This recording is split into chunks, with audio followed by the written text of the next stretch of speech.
So a lot of government bodies have decided that they will not be tweeting from now, they are going to be cooing from now.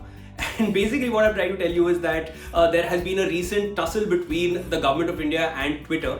And what happened essentially was that the government of India asked Twitter to take down and basically block about 250 plus Twitter handles which were tweeting in favor of the farmer protests. And the government felt that these Twitter handles are also tweeting against the government.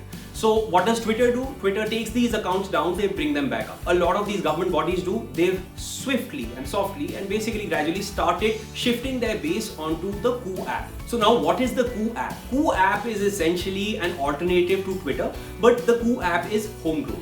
Now it has gained momentum recently because a lot of government bodies and politicians have shifted base and have decided to come on to the Koo app. But the Koo app has been around for a while. Now, it took part in the Atmanirbhar Bharat App Innovation Challenge and it came second and it won the second prize basically in the social category. Now, the Koo app is offering about 400 characters to Koo with and a lot of other features that you see on Twitter, but here is where the Koo app is winning. Why it is going to be more dominant in India is because it is supporting a lot of regional languages.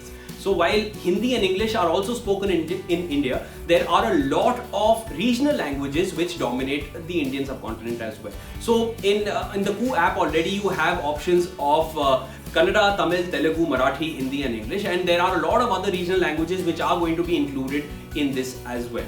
Now, a lot of government bodies have already shifted base, whether it's the Ministry of Electronics and IT, whether it's Digital India, whether it's India Post, and Ravi Shankar Prasad has also gained momentum on the Koo app, but he's been there since last August.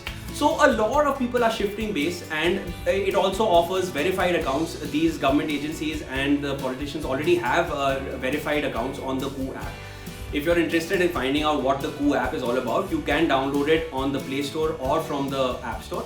And the Koo app is pretty much an Indian homegrown alternative to Twitter. Now, if Twitter decides to take down all these Twitter handles which the government has mentioned, perhaps the government wants to continue on Twitter, but as of now that shift has already started taking place.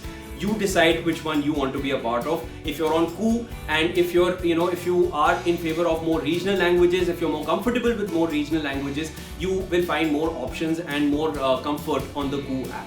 Rest, of course, the decision is in your hands.